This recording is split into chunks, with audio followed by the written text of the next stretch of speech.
conforme a força de nossos pés, tendo a fé suprema e a certeza que o aconchego do Pai e tudo aquilo que Ele nos oferece, quer de provas, quer de benefícios, de regalias, tudo que acontece na nossa vida é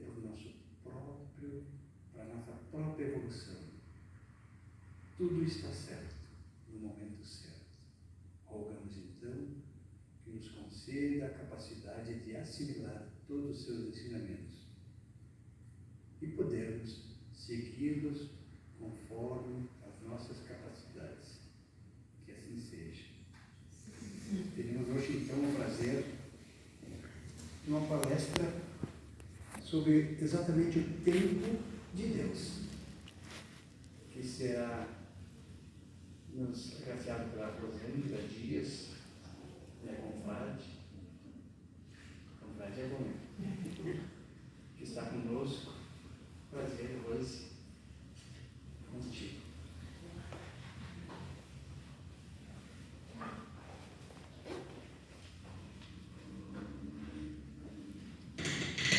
Fala um pouquinho mais baixinho.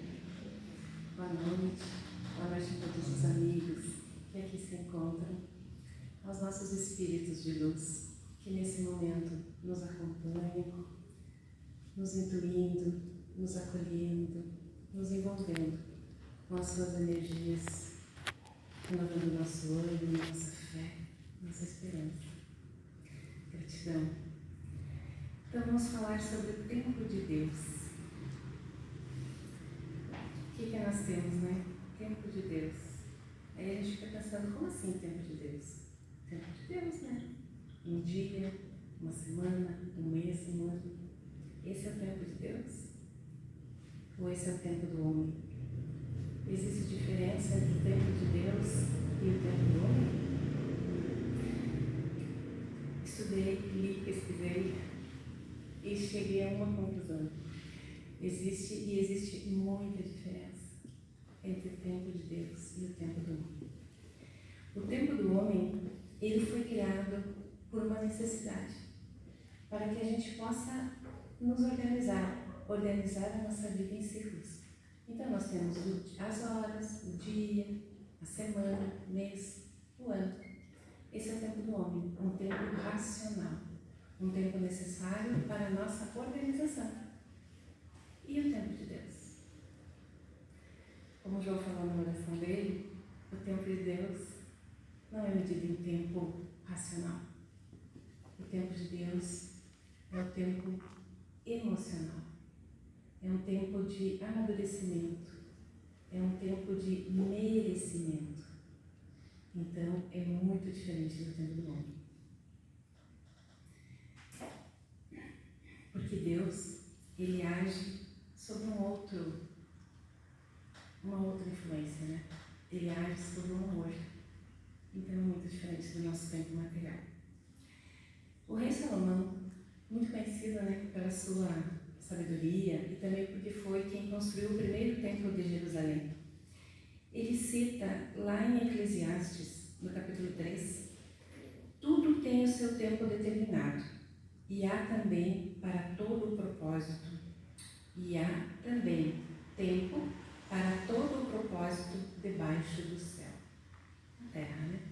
Então, tudo tem o seu tempo determinado. Quando ele fala assim, a gente para pensar e observamos que a natureza é muito rica em exemplos de que tudo tem o seu tempo determinado.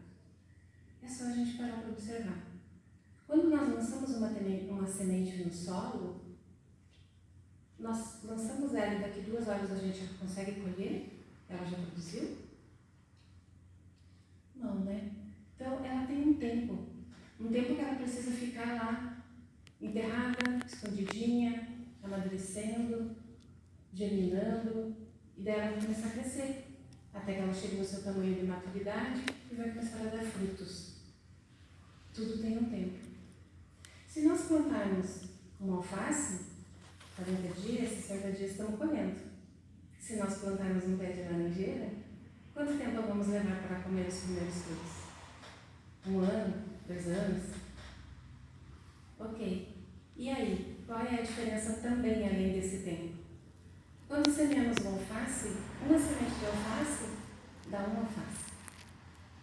Uma semente de laranjeira vai dar uma árvore de laranjas, que dá dezenas, talvez centenas de laranjas. Então, aquela que levou um tempo menor de amadurecimento, ela é mais frágil, mais sutil, necessária, mas não tem a mesma força que uma árvore, um tronco firme, vários frutos que irão alimentar várias pessoas, e aquela mesma árvore dará frutos por muitos e muitos anos. Então, tempos, maturidades, produções diferentes. Mas está tudo certo. Tudo faz parte da criação divina. E cada um tem um objetivo. Tudo que está no planeta, tudo foi feito por Deus. E tudo está no seu devido lugar. Tudo tem um objetivo. Nada, absolutamente nada está fora do lugar. Para que pedras? As pedras são necessárias para fazer os caminhos, para fazer as paredes. Para que árvores? As árvores são necessárias. Se não for só para dar a sombra, para nos alimentar. Então, tudo tem um objetivo. Tudo tem um objetivo. E esse tempo certo? Há um tempo próprio para tudo debaixo do céu. Se nós observarmos uma lagarta, a lagarta está lá, né? Daí lá para certa fase da sua vida, ela resolve se envolver num casulo. Fica lá em volta naquele casulo, aguardando pacientemente o desenvolvimento das suas asas. Quando ela estiver pronta, madura, ela vai estar voo, uma linda borboleta. No seu tempo. Ah, mas nós, seres humanos extremamente apressados, vamos lá e queremos interferir nesse tempo. Podemos?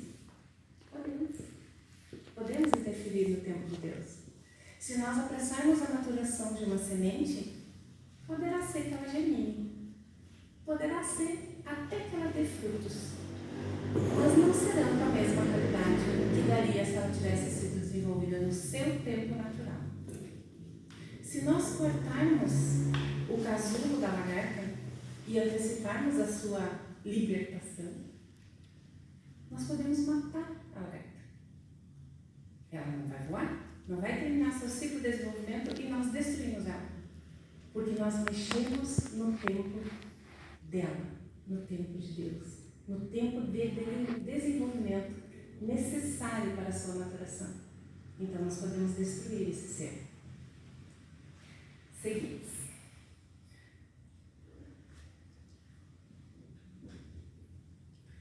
A doutrina espírita, ela nos explica que Deus nos concede um livre-arbítrio em todas as nossas decisões.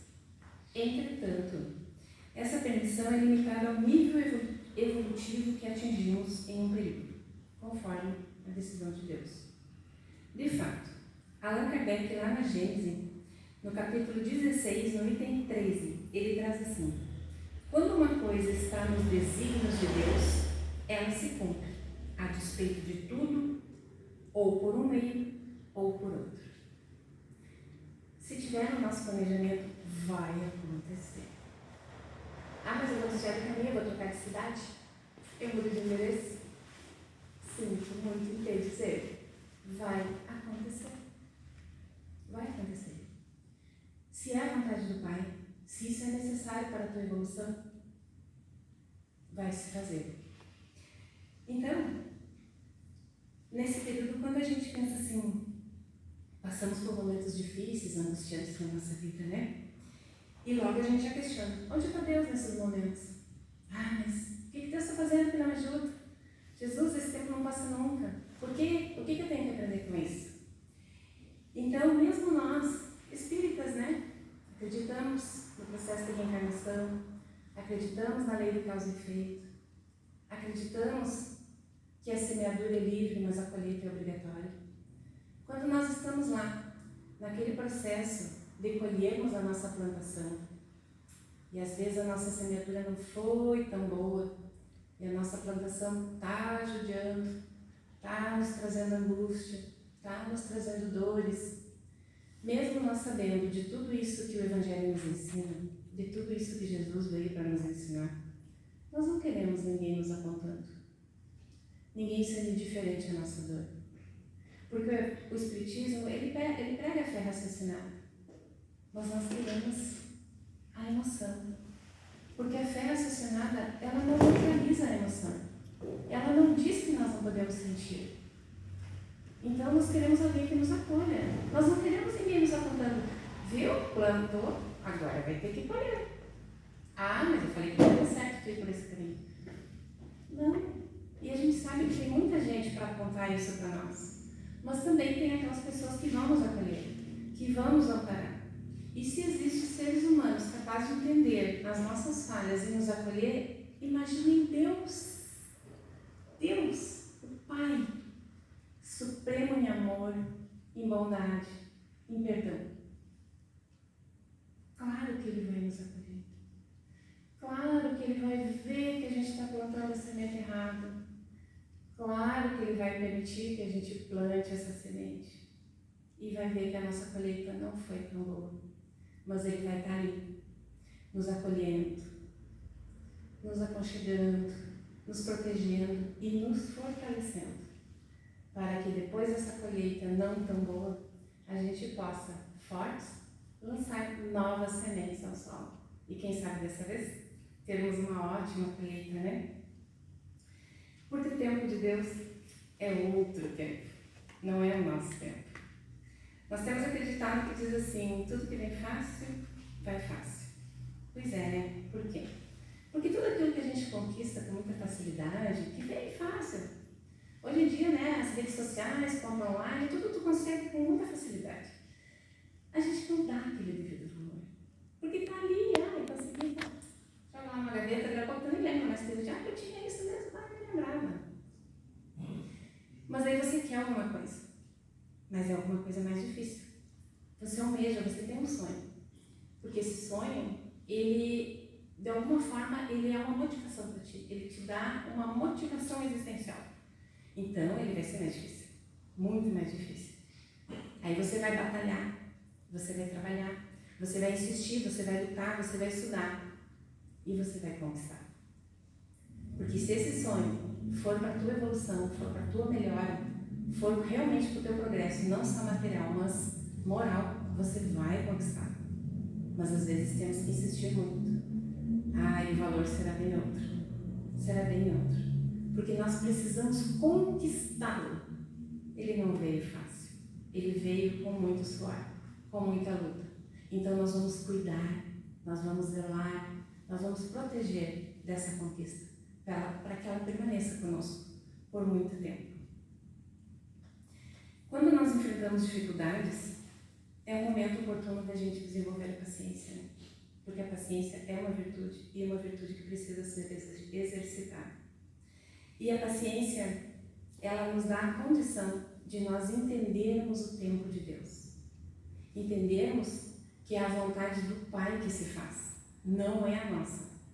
Deus não está aqui para fazer e atender os nossos caprichos. Ele só vai permitir que as coisas aconteçam na nossa vida quando for essencial para a nossa evolução. Ele só vai permitir que a gente conquiste aquilo que tanto desejamos quando nós tivermos maturidade para darmos o devido valor para aquela conquista. Porque a gente pode até chegar próximo daquilo que nós sonhamos, mas se nós não tivermos ainda maturidade para conquistá-lo, vai demorar mais um pouquinho. Brincadeira, né? E há ansiedade nesse meio tempo. Trabalhemos a ansiedade. Trabalhamos a ansiedade, desenvolvendo a paciência para aguardarmos o tempo das coisas. E o tempo das coisas não é o tempo relógio. Lá no Evangelho de João, no capítulo 11, nós temos um exemplo muito claro sobre o tempo de Deus e sobre a grandiosidade das ações do Pai. Quando Marta e Maria, irmãs de Lázaro, elas recorrem a Jesus, informando que Lázaro está doente. Jesus estava lá, no seu retiro, e ele não atende Marta e Maria imediatamente. Ele não sai correndo para atender o amigo. Ok.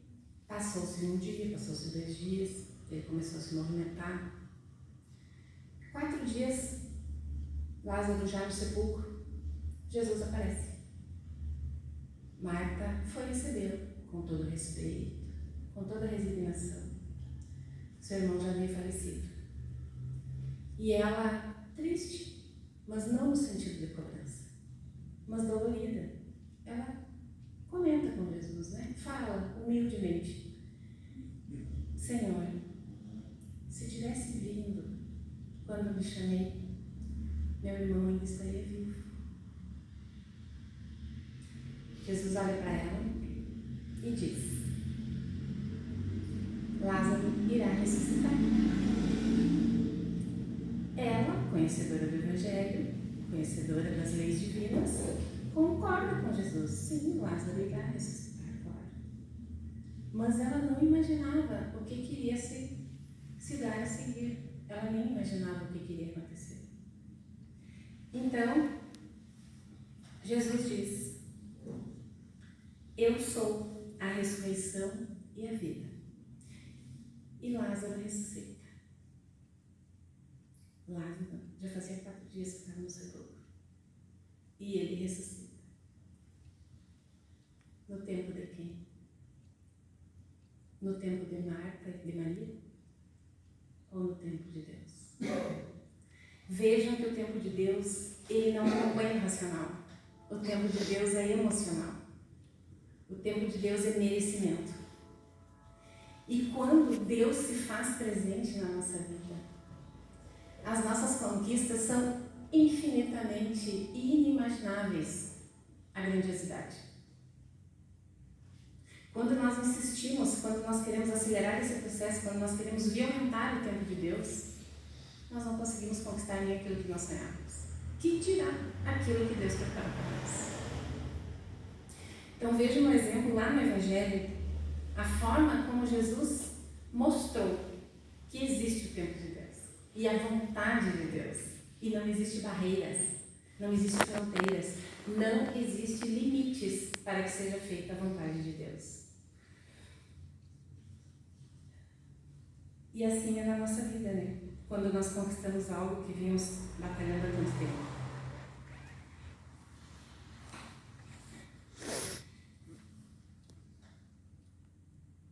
Lá no Espírito Emmanuel, através do Chico Xavier, na coletânea do Além, ele traz assim: o relógio da evolução universal não pode estacionar em face da defecção dos homens, pois a hora do Cristo soa no momento oportuno.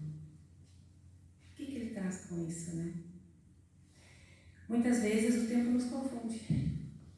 Porque o tempo, além do tempo material, o tempo organizacional, aquele tempo de planilha, o tempo do dia, da rotação do sol, tal, da terra, o tempo nos confunde.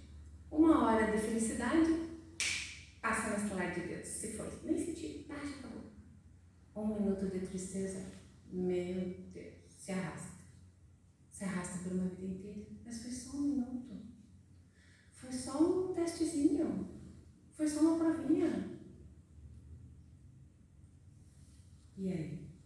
Então, essa sensação, essa percepção, nós conseguimos ver como o tempo é capaz de confundir. Então, nesse meio que vivemos hoje, nessa chuva de informações, nessa sobrecarga de estímulos, nós nos vemos presos numa teia onde tudo tem que ser muito rápido. Tudo tem que ser muito rápido, senão a gente não consegue acompanhar a evolução das coisas. Tudo é para ontem, tudo tem que ter muita pressa, tudo é muito emergencial, a gente vive naquela angústia porque nós não conseguimos acompanhar essa evolução e o tempo se arrasta quando a gente está naquele emaranhado de querer conquistar algo melhor. E esse não entendimento das coisas nos adoece, ele nos traz ansiedade, ele nos traz depressão, ele nos traz tristeza. Porque nós não temos condições de esperar o tempo das coisas acontecerem. Porque nós estamos envolvidos nessa rotina de pressa, de urgência, de tudo acontecendo agora. Eu quero agora, só vai ser bom para mim se for já.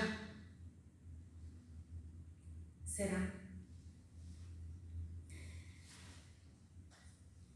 Vejamos que com isso nós estamos afundando numa humanidade de ansiosos, de tristes, de depressão, de sérias doenças psicológicas. Porque essa urgência, essa violação do tempo natural das coisas traz consequências. Nada fica sem consequência nas leis divinas. Toda a nossa ação vai ter uma reação. Então, se nós quisermos burlar o tempo de Deus, nós teremos uma consequência disso. E as consequências não são boas. As consequências não são conquistas para nós. Pelo contrário.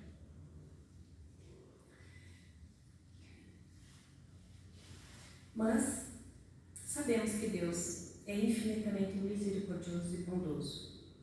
E tudo está perfeito, como eu já falei, na sua criação.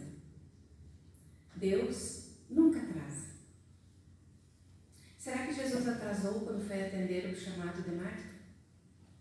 O que Jesus estava fazendo que não foi correndo atender seus amigos queridos? O que era mais importante do que atender seus amigos queridos? Deus nunca atrasa. Não, Jesus não atrasou. Porque o plano de Deus era muito maior. Se Jesus tivesse ido no tempo chamado, ele teria feito o quê? Teria chegado lá e curado Lázaro. Jesus foi no tempo de Deus.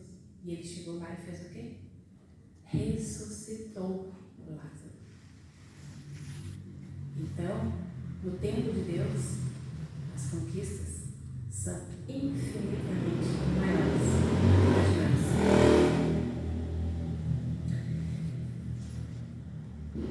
Quando nós nos encontramos ansiosos, tristes, depressivos, é normalmente quando as coisas não estão saindo, né, como a gente quer, e daí essa coisa toda mexe conosco, mexe com o nosso emocional, a gente já não tem muita paciência, a gente já vive nesse mundo meio conturbado. O que a gente faz para sair de tudo isso? O que eu faço? Como sair desse emaranhado, dessa angústia que me prende nessa loucura? Eu preciso ancorar os meus sentimentos e as minhas atitudes na fé. Na fé. Na esperança. Porque, como eu falei no início, o tempo de Deus não é relógio. O tempo de Deus não é racional. O tempo de Deus é o tempo certo das coisas. É o tempo em que estamos preparados para receber aquela conquista, para darmos o valor àquela conquista, para desenvolvermos aquilo que nós queríamos. E nós precisamos realmente nos entregar à fé. Mas não é aquela fé do tipo, eu tenho fé. Ai, meu Deus do céu, agora o que eu faço? Não, mas eu tenho fé. Meu Deus do céu, olha só, olha a escuridão, acho que vai contemporar. Não, mas eu tenho fé. Não, não é essa fé. Não é a fé racional. Não é a fé que pensa no perigo. Não é a fé que pensa depois. É a fé emocional. É aquela fé que um bebê tem quando ele dorme nos braços dos seus pais, em qualquer lugar. Em qualquer lugar, com qualquer barulho, com qualquer situação, não importa, ele está com o pai e a mãe, ele dorme. Ele adormece. Por quê? Porque ele tem fé, ele sabe que ele vai ser protegido, que ele vai ser cuidado, que ele vai ser zelado, amado, que os pais vão dar a vida se for preciso por ele. Ele sabe. Nós nascemos com isso em nós. Então, quando nós estamos nesse desespero de angústias, de ansiedade, nos entregamos com fé. Entregamos esses nossos sentimentos de angústia com fé a Deus. Entrega, que Ele vai saber o que fazer. Mas entrega com a fé de uma criança. De verdade. Sem restrições.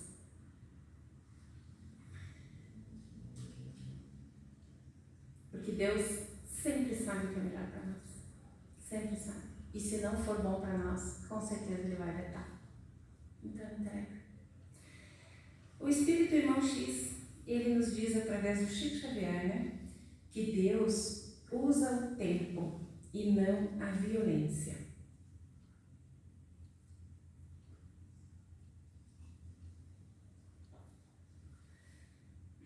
Há quem pense, né, que Deus às vezes dá muito tempo em algumas circunstâncias da vida.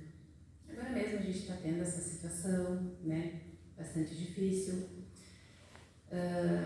E a gente às vezes se questiona, né? Muitos questionamentos em relação a isso. Quando nós estamos passando por uma situação de dúvidas, de angústia, a gente também fica se questionando, poxa, né? Por que tanto tempo nessa situação de dor? Então a gente se questiona, a gente também chega a questionar, a gente questiona Deus o tempo todo, né? A gente questiona Deus também quando a gente sabe que existem pessoas maldosas, e existem pessoas maldosas entre nós. E às vezes nós acabamos sendo alvo dessas maldades, né? Então a gente pensa, poxa, por que essas pessoas, né, tão más, duram tanto tempo, né? Então por que Deus não limpa a terra? Por que Deus não tira da nossa convivência essas pessoas que fazem tanta maldade, que prejudicam tanta gente, né? Que furtam, que roubam, que logram, que enganam? Existe maldade de tudo quanto é tipo, né? Maldades que a gente nem sabe talvez que exista, né? Porque a imaginação humana é uma coisa assim incontrolável, né? Então a gente fica questionando, por que Deus deixa tudo isso acontecer? Por que Deus permite esse tempo de sofrimento? Por que Deus não faz com que isso cesse rapidamente? O que acontece? Por que tudo isso acontece na nossa vida? Acontece porque quando nós temos esses momentos de dificuldade na nossa vida, quando nós nos deparamos com portas fechadas, quando nós enfrentamos resistência em conquistar os nossos sonhos, a nossa mente se abre e a nossa imaginação aparece.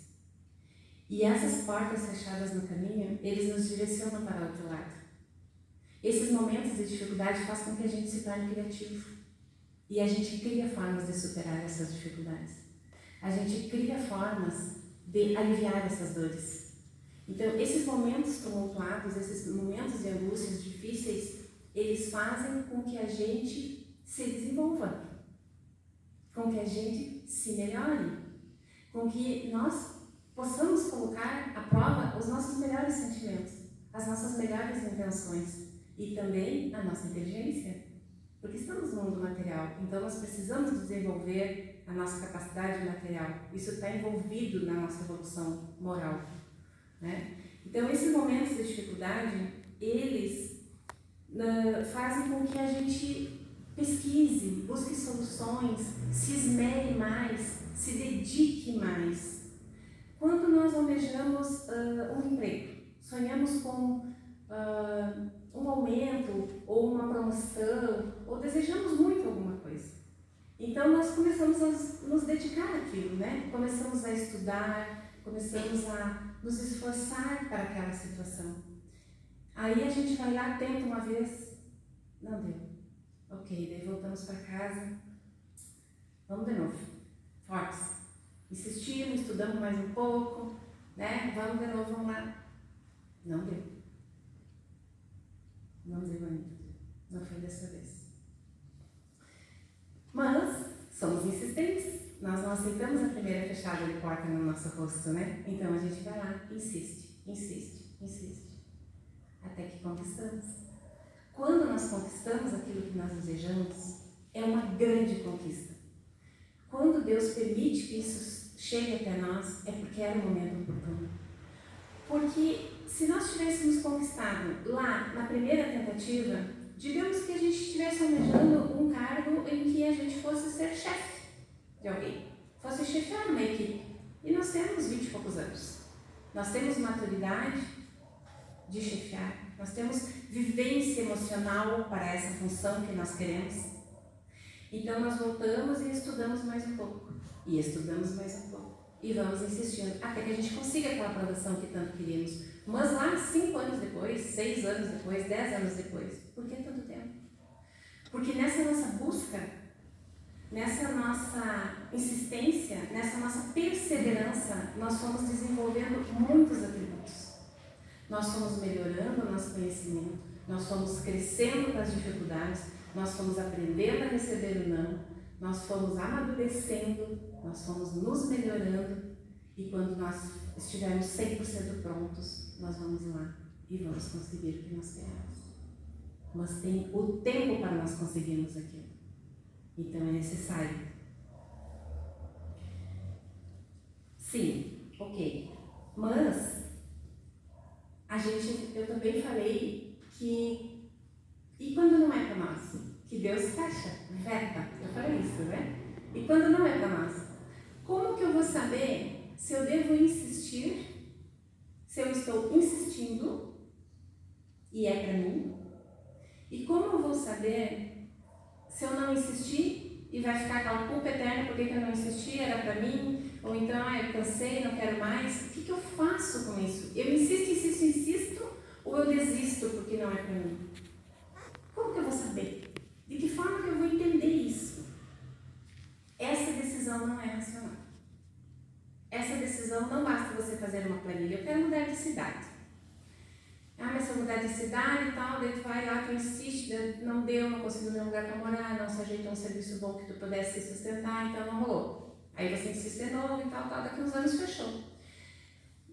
Como que eu vou saber se era para mim sair daqui ou era para mim permanecer aqui?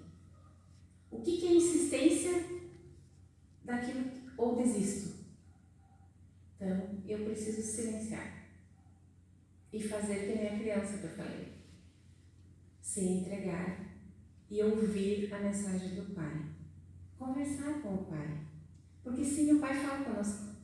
Quando nós silenciamos, quando nós nos acalmamos, quando nós nos recolhemos, nós conseguimos ouvir o que o Pai quer nos dizer. E isso é emoção. Você quer muito uma vaga no trabalho. Então você pensa, como eu me sinto desenvolvendo esse trabalho? Eu me sinto bem, eu me sinto leve, confortável, feliz, realizada. Eu sinto uma angústia, acho que lá não é para mim. Mas pagam bem, né? Mas acho que lá não é para mim. Pesado, é tenso, é angustiante. O que você faz? É para ti ou é para ti? Ouve as tuas emoções. Se é leve, flui, é para ti. Se é pesado, é travado, é truncado, deixa. Não é para ti. Teu caminho é outro. Teu caminho é outro. Segue. Teu caminho é outro. Essas dificuldades, elas são postas em nossa vida para que a gente cresça, para que a gente aprenda a tomar decisões, para que a gente se posicione diante das situações. Então elas não são de graça. Elas não são, nada é solto na criação divina. Tudo tem um fundamento. E toda essa dificuldade que você passa, às vezes as convivências conflituosas, as relações difíceis, tudo traz um ensinamento. E isso faz com que você cresça, você aprenda a se posicionar, você pesquise, você evolua psicologicamente, moralmente, tua inteligência, intelectualmente. Então, tudo tem uma razão.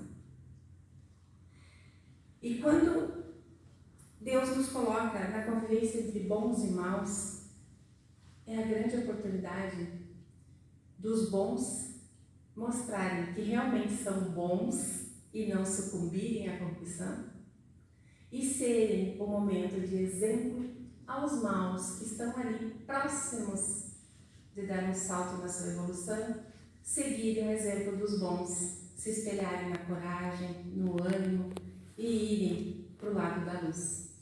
Então, essa convivência das energias é necessária para o bom se firmar realmente bom e para ele auxiliar aqueles que ainda estão equivocados no seu caminho.